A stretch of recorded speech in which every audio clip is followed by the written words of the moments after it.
So the big question is this: how are millennials like you and I, who refuse to accept the American dream template that the schools and our parents have tried to hand down to us, are looking to escape the rat race?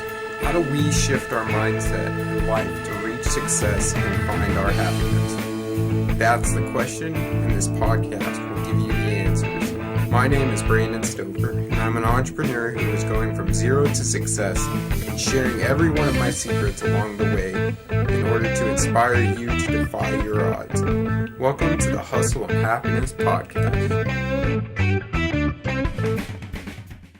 All right, everyone. Welcome to another episode of the Hustle and Happiness Podcast. I'm your host, Brandon Stover, and on today's show, I have a man who has helped UFC fighters, entrepreneurs, CEOs, and even 74-year-old grandmothers to unfuck their brain through performance hacking, mental conditioning, and hypnotic mindset work.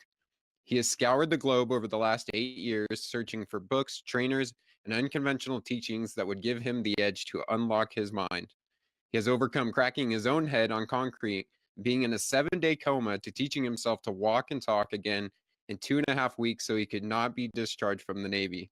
And after an unfortunate series of events, even persuaded his way out of a felony offense in 12 months in a foreign jail into a misdemeanor. He has been featured in Hypnosis Training Academy, Thrive Global, and other publications around the world. Let me introduce a man who has often been proclaimed as the wizard. I welcome Clay Moffat to the Hustle and Happiness Podcast. It's an honor to have you on the show, Clay. Bro, much appreciated. Thanks for the intro. That's how I'm really happy to be here. Awesome, man. Well, talk to me a little bit about when you were stuck in jail and like what drove you to search out optimizing the mind because of that. Well, to be honest, man, like I kind of started optimizing the mind prior to that, but it was an issue because it wasn't actually mind optimization that I was seeking. What I'd actually started before that was persuasion. And then when the incident happened with regards to getting locked up, it kind of dawned on me that instead of trying to persuade other people, the issue is probably myself. And that, you see, I had, I wouldn't say a jaded childhood. I had a really good childhood. I come from really, really lovely parents who like gave me pretty much every opportunity, and I just managed to screw it up. Right? For whatever reason, like I just went off the rails, man. And that's how it is. It's my damn fault. No one else is to blame. It's all on me.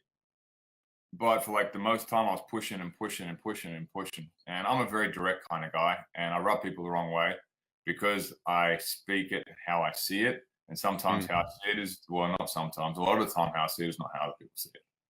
Right. And so that's what first got me down to persuasion kind of thing. And so I was like, okay, so how can I get people to see my point of view? And then so I was still coming up with a lot of resistance and doing a lot of stupid things, and I hadn't really done any work on myself because I was just so busy changing anyone else. And then when that whole fiasco happened, how long was that now? 9 years ago, pretty much. It'll be 9 years ago in about 3 weeks. And when that all happened, it kind of dawned on me, like I was sitting there, I was in lockup and getting processed, going through, and I kind of like accepted, okay, this is probably going to happen. You're probably going to be in jail for like 6 to 12 months. This is like, just deal with it, dude. Figure it out when you get out. Right. And when I did manage to get out, I was like, that's probably like the last of your 9 lives, dude. Like, so I'm a Leo. And I figured, okay, so I had 9 lives as a cat, and like this, you don't have any more. You need to do something about this, right? Something needs to change. Yeah. And so obviously, what I'd been doing wasn't working. So I just kind of clicked, and I was like, okay, what really needs to change is yourself, and you need to stop trying to change everyone else, because the only common thread amongst all this crap that's gone on in your life is you. There's nothing else that's common. Not a single thing else that could be common. I was having trouble in school communicating with teachers and other students. I was having trouble in the military. You're in the military, right? You're tough, you're strong. There's all these like hoorah guys, except that's actually Marines, and I was in the Navy, and we don't have Marines. But you get my point, right? It's right. Hardcore guys, brotherhood, this kind of stuff. I still used to piss people off. And then I worked in oil and gas. And even when I was working in oil and gas, which is a also a bunch of like guys who are like down to earth, they got pretty dirty minds, like, you know, are still pissing those people off. Right. And so like the only common thread was me, man. And that's like what clicked. I was like, you keep effing this up. It's all you. Stop trying to change everyone else, change yourself. Yeah, I think that's huge. Being able to be that introspective and seeing the common thread, the common problem through each of those things, and being able to set your ego aside and say, hey, it's actually me that's causing all these problems, and that's where I need to start. I'd say it was like a really, really hard thing to do. But at that point, it just became the only choice, you know? Like so many things that I had messed up, and I could try to blame other people. I could try to blame this. I could try to blame that. And it just wasn't going to happen. There was no way it was going to happen because everything I was doing just wasn't working, man. I was getting the same result. And so I read this persuasion book. And it's some pretty cool stuff. And like it worked here and here. And like I used to study seduction. So I'm like, okay, like the seduction guys or the pickup guys, they studied social psychology like it's none other. There's some really cool information in there. They kind of use it in a twisted way. But if you actually understand the principles of it, actually it's really helpful in terms of understanding the social dynamics of relationships. You know? Yeah. But I mean, it still didn't sort out the insecurities that I had and the bullshit that I used to put on everyone else. Yeah. So tell me what it really means to like get control of your mind, why that's so important. Oh, dude. So that's a good question. The best way and the simplest way I can answer that is when you get control of your mind, you have control of the world. And that might sound like a hugely outlandish claim, but let's forget me for a second and let's go to like another like real expert, a guy by the name of Viktor Frankl, right? He was an Austrian neuropsychologist. I'm not sure if you've read the book, A Man's Search for Meaning. Yeah. Right. Great book. Exactly. Now, this guy has gone through the depths of hell, which most people would never be ever willing to go for. And a lot of people didn't survive, right? Prisoner of war in a death camp, and figured out the difference between survival is the ability to make a choice, the ability to choose how you respond. And when you have control of your mind, you now have that ability to choose how you respond to everything. It doesn't become a reaction, it becomes a response. And because it becomes a response, it means it's a choice. And because it's a choice, it means you have control. It doesn't mean you have control over whether the sun's coming up or going down. It doesn't mean you have control over whether the guy who is abusing you is going to continue abusing you, like whether that's physically, verbally, whatever it is, right? But you have a choice about how you choose to let it affect you. And that just gives you the ultimate freedom. Because it doesn't matter. Like it becomes irrelevant what they say, it becomes irrelevant what they do. Yeah. Because you're not defined by other people's actions. They don't influence you, and you can actually be at peace with who you are. That's huge. Talk to me about how you're helping, a wide variety of people with this, grandmothers, CEOs, like all kinds of people. Like, how are you working and helping each of these people through that? So, my marketing is probably a little bit different. Like I've never done any paid marketing. I've spoken at retreats here in Phuket because I live in Phuket. And so the wellness centers cater to a whole host of people, right? Some of them are CEOs of oil companies, some are CEOs of financial companies, some are entrepreneurs, some are like nurse practitioners who are working with doctors, hence like the grandma, like you just mentioned. And so like there's a wide variety. So I never really did marketing in terms of, okay, this is my niche, this is what I'm going for, because most of my work for the first 3.5 years was offline. Like I actually really discovered online work like 12 months ago, man. And so like because of that, I was working with people that resonated with me, with my message and how I am. And I'm, like I said, I'm quite intense. And so it would scare a lot of people off, but the people that would work with me knew that like it's going to happen and things are going to change real fast. And so because of that, there'd be grandmas that come to retreats, there'd be CEOs that come to a cleanse, there'd be entrepreneurs that go to this. And I also happen to live in Phuket, Thailand. And just down the road, we have like some of the most famous Muay Thai camps in the world. One of the ones where I'm not sure if you follow UFC, but GSP, George St. Pierre.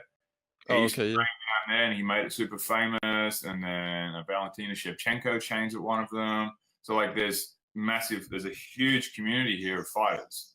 And I worked with a fair few of them. And a couple of guys for the Bama FC, a couple of pro kickboxers. And so I've also worked with pro athletes in Australia. But like it's most of that has also mostly come through referral. Because like I've worked with one person, like, oh, this has happened, like you should go see him, and then it goes that way.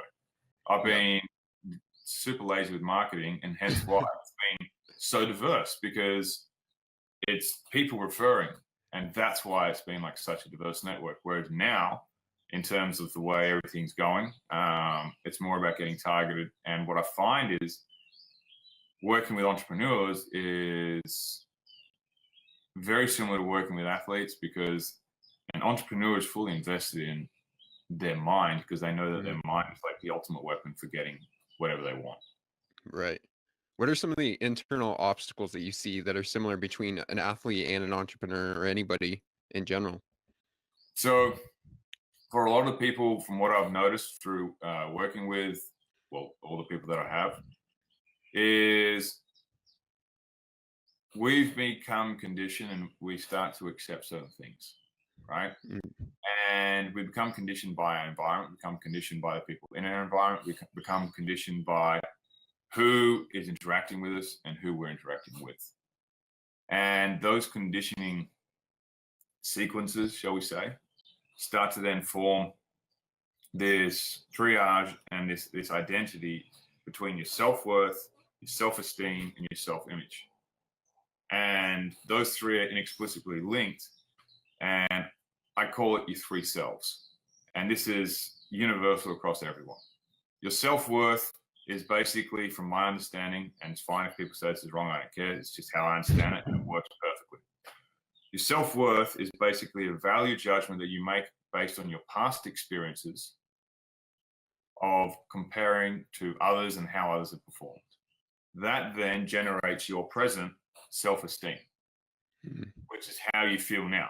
So if you have failed at performances in the past, you're going to have a shitty self-worth, which then means now you feel shitty because you've done shit things in the past, which then as you project out into the future of what's possible, you now have a really crappy self-image because everything's crappy in the past. Right.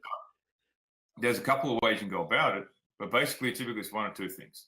You go ahead, you clean up the past, and you change their self-worth, which automatically changes their self-image, which changes what's possible for them in the future.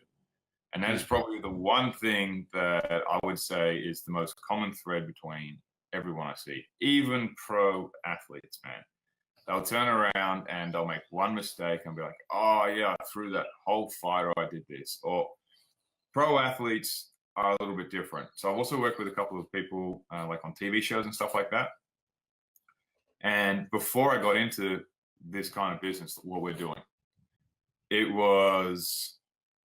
like I didn't understand why a movie star or these high-performing sports players would have, and I'm not saying that I am one, but they would have a therapist, right? It just blew my mind. Like, why would you want that? And then when I start working with these pro athletes, I automatically just like clicked. I'm like, I get it now. Because what happens is these people are performing at such a high level that everyone's trying to pull them down and pick them off. And because they've got all these people trying to pull them down and pick them off, like you look at a celebrity, man, they walk out of their house and they don't have makeup on and it's like, oh, she looks horrible. Well, look how fat she is. Or she's wearing this horrible clothes. Or he's this ugly, hideous man. And like, they just get like this onslaught of like negativity. I'm like, man, they really need something to keep them up there, right? And that's the difference between like your everyday person and an elite performer. An elite performer is always so consciously aware of everything around them that they need things to keep them on track and moving forwards and keeping them excelled. And they need to keep installing these things in daily. And until you're exposed to that kind of thing, you don't realize how important it is. Yeah, absolutely. I was going through some of your testimonials of people that you worked with, And a lot of times people were mentioning that they've been getting help for a long time, or they've been like reading 20 years worth of resources and self-help books, and that working with you is like condensing it down into like this time warp of a week. So talk to me about how like you are getting to the core problem so fast for these people. So I'm not here to slant against anyone else, so I'm not going to do that. But what I do is extremely directive. It's to the point, right? And it's a partnership. So let's take an example of you and I working together, right? And just pretend that you're a client, okay? I know you're not, but just pretend you are. Right? So you're a client, you come see me.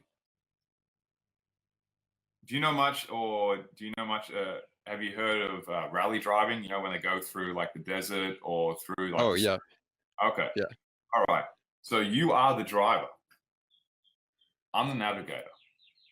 Now you can probably finish the race without me. You really can. But there's a high chance that you're going to crash and burn. Because if you're trying to go through all that without someone guiding you the way there, that's what's going to happen. And that's what happens with clients reading their own books. That's what happened with clients typically go on seeing conventional forms of therapy, because conventional forms of therapy are typically non-directive. They do not direct people where to go. And when you come to work with me, it's all about directing you to the exact point, to going through the emotions, to creating the bridges, and to figuring out what the source is, removing that, and then re-imprinting it an entire lifetime. So it's gone. And it's purely directive. And that's the biggest difference, I would say. Now, I think it doesn't work with everyone, man. It really doesn't. And that's why I have to screen people. Because it's highly necessary that if I'm working with you, you're going to get the damn results. Because otherwise, what's the point? Yeah, I think that's huge. Definitely. And I think that's the reason why like people will go and get these sort of coaches. It's the same thing if you are working in fitness. It's a lot easier to just focus on your squat and, you know, actually lifting the weight. If somebody is focusing on your form and you don't have to worry about that, they can say, hey, you're not squatting the correct way. It's the same thing with the mind. Hey, you're doing these things. This is what you actually need to be focusing on. And they can just focus on the doing part. It's that, and it's more. There's like a subtle key thing that's really missing. And what that is that most people aren't ever taught how to use your mind. They're not taught how the neurology works. They're not taught how it interchanges. And so everyone's focused on, why am I doing this? And why am I doing this? When the real key question is, how can you do this? In other words, you're doing this stuff you don't want. How can you start doing stuff you want? Or how is it that you're already doing that stuff? And how can we rechannel what you're already doing successfully in a way that's positive for you now? You see, one of the beliefs that I've fully ingrained, and I mean, I completely adopted this as true, is that every single behavior or action was useful at some point in time. Every single one.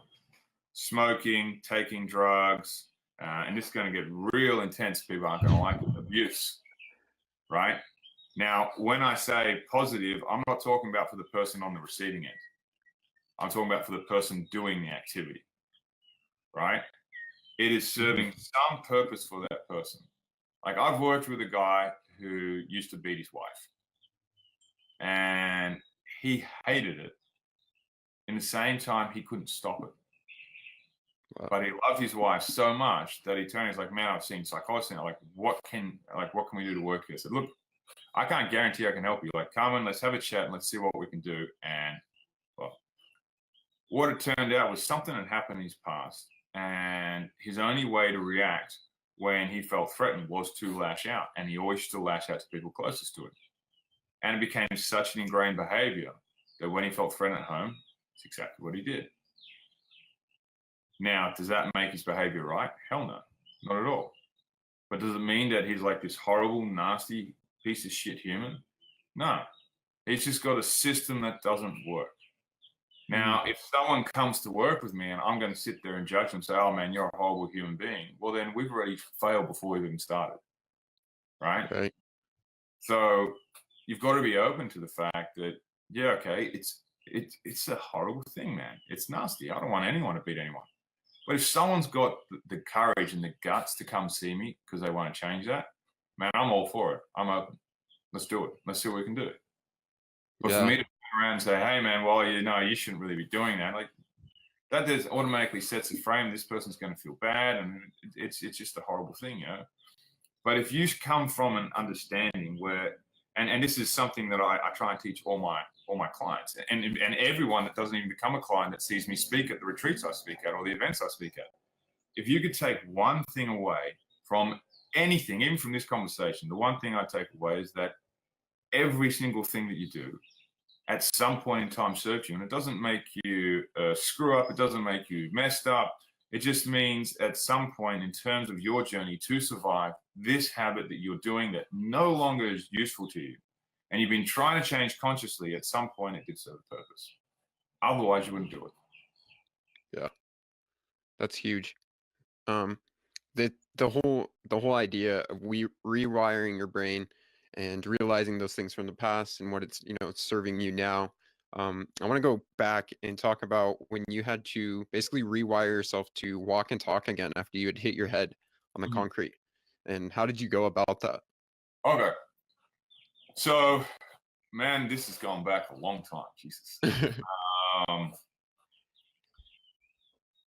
To be honest, that was before I actually knew all this kind of stuff. I'm a real stubborn son of a bitch. And when I really want something, I'll figure out a way to get it. And I had just joined the military. It's my first Christmas leave. So I've been in, 12 months now? I've been in about 12 months. And I flew back home, and it was one of my best mates from school. It was his work Christmas party. I don't even remember this, right? When you fall 10 foot headfirst on a concrete and you have like an aneurysm and a fractured skull and you kind of get comatose, you're probably not going to remember something. Yeah. So the only story I've got to go by is that there was a fight. The balcony got smashed. So apparently the whole railing got smashed. So I went through it and then fell and hit the concrete. So the story I've been told is that there was a fight. I was involved. Whether I was in the fight or trying to break it up, I don't know. Apparently I was trying to break it up. That could all be bullshit. I could have started it. I don't know. And I got through this balcony and fell headfirst on the concrete. I woke up in hospital 7 days later, like struggling to talk. I could kind of talk, but it was really, really slow. It was like basically like a slur, which is kind of funny. I mumble now anyway, and it's kind of like a slur, so nothing's really changed. But yeah, it was just sheer determination, man. I did not want to get kicked out of the military. I did not want to be seen as a failure. I did not want people to think that I was less than them and that I was going to be stuck that way. And it was, you could say it was sheer willpower, but it wasn't willpower. I had this drive in me that was like, this is not where I'm staying. I'm not going to stay here. This is not going to affect me for the rest of my life. And to be honest, it affected me for a long time. It set me back, I'd say, close to 5 years. Wow. I managed to walk again very quickly. I managed to be able to speak again. But like the conversation we're having now, it would have taken 3 or 4 hours to have the conversation we could have in 30 minutes. Because my processing power was so slow, it'd take me about 4 or 5 minutes just to respond to you. I could speak, I could interpret things, but it was like, this is the best example I could give. Imagine like one of those old computers, like a Commodore 64, right? Trying to keep up in today's world. That's pretty much what it was like. Wow. So it was just through sheer determination and conditioning, man. I've conditioned, and I've been fortunate enough to have parents. So I told a story a while ago, which kind of made me laugh and like clicked inside my head where it came from. A lot of people always tell me that, man, you're so lucky. Like things always work out for you. How are you so lucky? And it's because of my dad. My dad, for all his failures, which he doesn't actually have that many in my opinion, for a lot of other people, they'll say he does. That's their problem. But for all his shortcomings, he taught me one thing that I'll never forget. And he didn't. I don't even know if he meant to teach it to me, to be honest. And it sounds like a bit of a prick of a thing. So my dad's considered a hard ass by Australian standards, right? I used to have to make my own bed, do my own ironing, wash my own clothes, do chores around the house, all this kind of stuff. And I was not exactly what we'd say a model student or a model child. I was kind of is what it is. But I'd be playing rugby, right? You know what rugby is? Yes. Sweet. Okay, so I'd be playing rugby, and I get tackled and wiped out, and I'd be like lying on the ground. And I'd get up, and I'd probably limp off the field because I'd smashed my knee, I'd smashed this. And my dad going, "What's going on?" Like, "Oh, I haven't." He goes, "Oh, you're lucky." What? He goes, "You're lucky."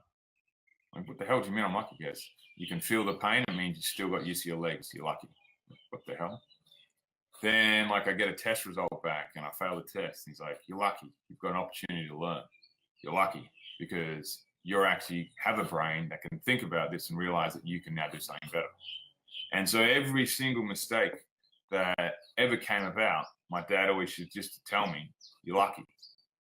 You're lucky because you've got a chance to correct it. You're lucky because you've got another chance. You're lucky because this is life and this is what it's about." And so time and time again, things would be looping over in my head. And let's fast forward to when I was in jail. I was automatically thinking straight away, okay, well, let's just figure out what the next step is, because at least I'm not beaten or dead. At least I wasn't shot dead for the alleged incident, right? Because I could have well been where I was. I could have been shot dead, and they would have been within their legal rights. I wasn't necessarily doing anything like dangerous, but I was doing something stupid, and I could have been shot dead. And I'm here, so I am lucky. And that was like a fundamental thing. And it's just that attitude that there's always something to feel grateful for, to feel lucky about. It doesn't matter what. Do you bring that determination and that idea of reframing and seeing things as you're lucky and that there's always something worse? Do you bring that in your work with your clients, or do you try and show them those things? Absolutely. And I might not necessarily try to show them things consciously, because the change doesn't need to happen in a conscious mind. It needs to happen in your unconscious. Right. And I know you know that already, right? It takes so long to try and change things consciously. And that's why when you sit here and you're just talking with someone and you're just having this conversation with them, you can do some cool stuff. But there's so many much faster ways to really go through it. And when you start teaching someone unconsciously through repetition, through like 4 or 5 sessions, they start to pick up on the patterns unconsciously. And then you get messages from like, "Hey, you know what? This thing happened today. And like, I went down this path." And I was like, "Holy crap. Like, you're inside my head. This is weird." And I'm like, whoa, just pump the brakes. I'm not inside your head. You're just starting to understand things at a much deeper level. Right? And they're starting to grasp the real concept, which gives them that freedom, that control to really expand. Yeah. So I want to shift gears really quick and talk about when you summited Mount Kilimanjaro with no training and no preparation and just went out and did that. What drove you to want to do that? So, like, I kind of always thought by 2020 I want to summit Everest. So that's kind of like on the list of things to do. And Kilimanjaro had kind of been something that I spoke about doing with my brother. And like timing just never worked with us. So it's like, oh, if I'm going to do it, I need to go do it. And then people are like, "Oh, you need to train for it. You need to do this." I'm like, do I? Well, let's see. And so I basically summited with no physical training. It was an excuse not to go to the gym. It's a great excuse not to go to the gym. I didn't go to the gym. And the only prep work I did was inside my mind and just repeating over and over. And when we got to around about 5,000, I'm going to mess this up. No, 5,000 feet. Yeah. No, 5,000 meters, not 5,000 feet. 5,000 meters. I got to about 5,000 meters. My head started aching. So people were saying it's like altitude sickness. I'm like, I don't think so. I'll figure it out. And so I just started running patterns on myself. and techniques and things like that, just to keep my mind, keep it calm. And then I was basically focused on my breathing, went from step to step. But that whole journey was just about what's the next step? What's the next step? What's the next step? Because what I find so much in life is that people always focus so much on, oh my God, it's going to be this amazing thing up here.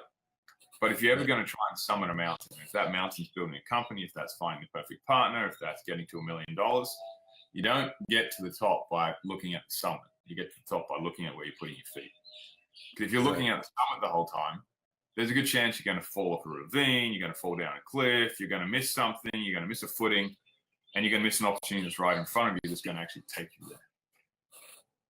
Yeah. I can't remember what the name of the gentleman who was basically in a expedition trip in Antarctica, and he basically had lost all of his supplies and everything and gotten frostbitten on his feet, and he had to get to the next base.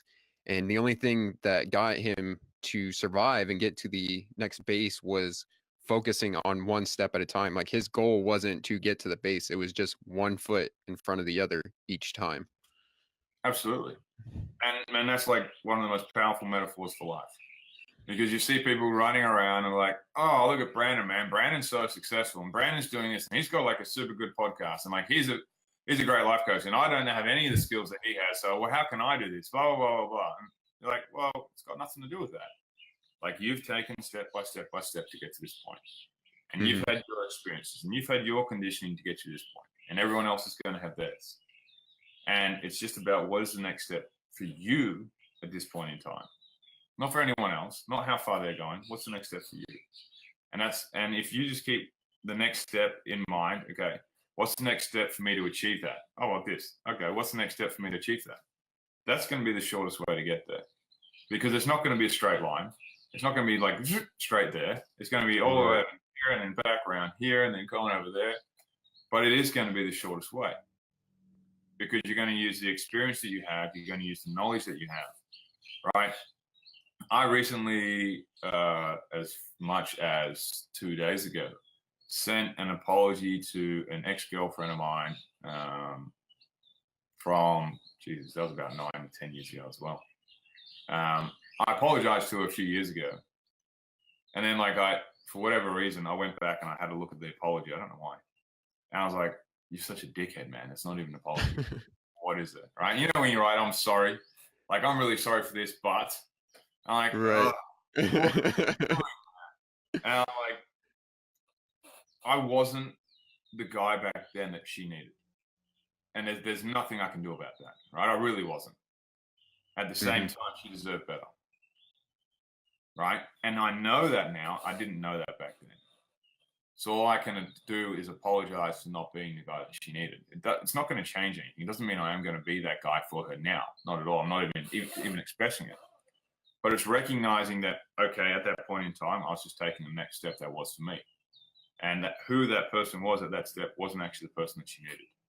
But by the same token, can I have the awareness that I was a dick, and it's still okay to apologize for being a dick, even though you didn't know any better. Does that make sense? Yeah.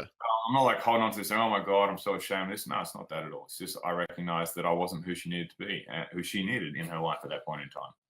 And it's not about going, oh, I should have been this, I should have been that. No, not at all. It's about recognizing I was where I was at that point in time, and who I was and where I was is completely different to how I am now. Yeah. So what are your next steps moving forward then? Oh, dude.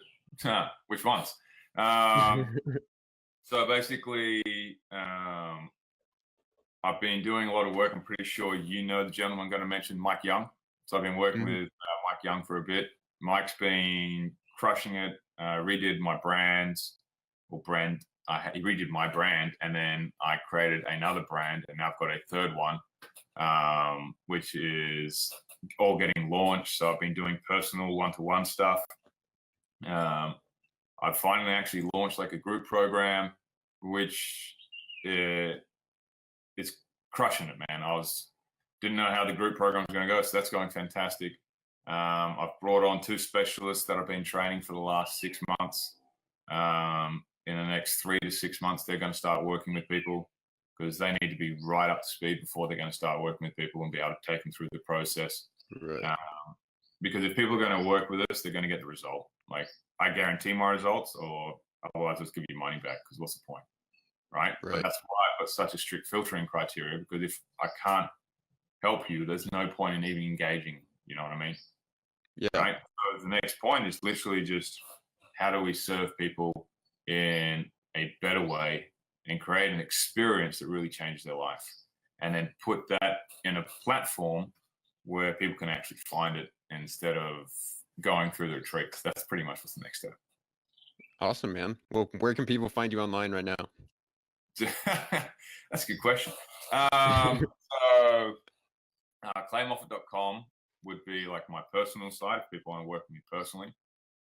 The Grey Zone Underground is more of the platform side, and that's where you're going to get either myself or one of the other specialists who are coming online. They don't even have their profiles online because they're I won't let them work with people yet. They're good, they're exceptional, but you need to be at a baseline standard before I'm going to say, okay, you can start working with people under the brand, because results are guaranteed. Yeah. Awesome, man. So yeah, there's that, and then there's some other stuff in the works, but that's not there yet. So let's just leave that. All right, man. Well, I'm gonna get to my last question, and that is, what do you believe is the one biggest mindset shift people need to have to be successful? Man, that's a good question. And so I can answer it better for you and your audience, I'm going to have to ask you a question. Is that cool? Yeah. Yeah. What are you defining success as? I mean, for me, well, first, I think it's for every person, it's individualistic. And Exactly. so Right? that is, it's sort of a loaded question. Yeah. For sure. So let me break it down this way, because I think it's a brilliant question. I really do. Mm. But I'm working with a guy. He's 18. I work with his uncle, and he jumps in on the calls, and I give him advice, and I work with him. And he's been in and out of jail, man. And he's had a rough time, but this dude is just on it, man. He's switched on.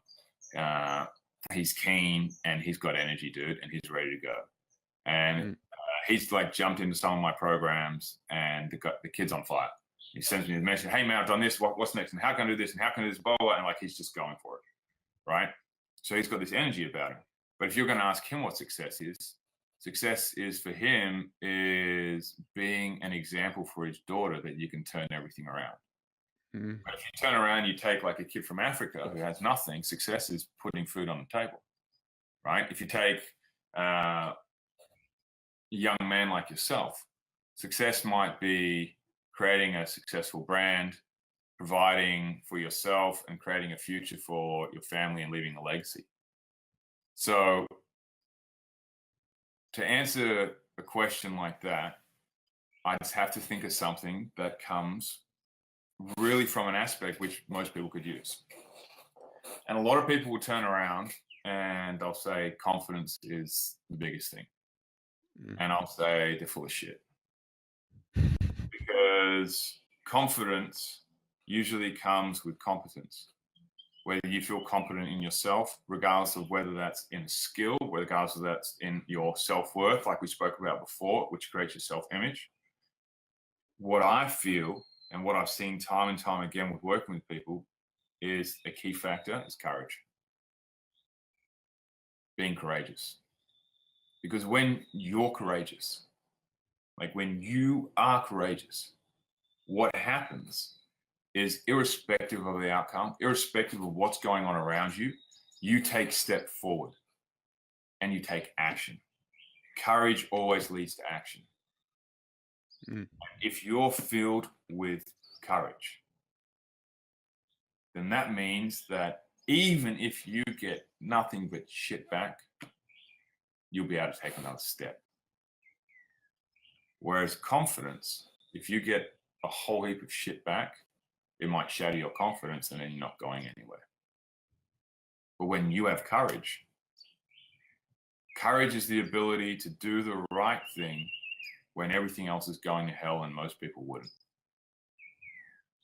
And I believe it's the key defining factor between the people who are in the world class, who are the best of the best, and the people who are like at the top. Is that the people who are really, really good at what they do have the courage inside, right? They're experts, they're professionals, they're people that you can trust to do the right thing because you know that they're going to be dependable even when the fire's on. And it's the reason why I find it so important is because I didn't used to have it, man. I used to be a bulldozer. I used to keep going straight forward and push and push and push and push. To the point where, like, I'd made some really shit decisions, man. And I got to a point where I didn't want to do that anymore. Where regardless of what's happening on around me, I want to do what's right by me and by the values that I stand. And what I typically find is that courage gives you the ability to always act in accordance with your values. It's what separates and I don't mean this in a bad way, but it's what separates the black sheep from the rest of the flock, right? The sheep that march their own drum have courage to stand alone. Does that make sense? Yeah. I think that's huge. I love that answer. I think guys, like, you definitely need to check out Clay and dive into his world and see the things that he's talking about. He's always on his Facebook profile, as I was researching him, going through and seeing these types of insights and the way he dives into himself and, you know, those introspective elements of really looking in and seeing those things. And as he was just talking about, you know, finding that courage to do the things that you want, even, you know, when they're right, and doing even when they're away from everybody else, when they're not the things that everybody else is doing, and having the courage to stand out against that and be doing what you define as success, which, as we talked about, is different for every single person. And so you have to have that introspective element and look and find what that is for you. So thank you so much, Clay, for being on the show. And I appreciate your time, man. Man, it was a pleasure. Thanks very much, dude. It was very cool. It was a lot of fun. Thanks so much for listening. I hope you enjoyed the behind-the-scenes look at an entrepreneur's journey. If you want to get more secrets to becoming an entrepreneur and pursuing your happiness, then visit www.hustleandhappiness.com. Join us again next time, and remember, you are just one decision away from your happiness.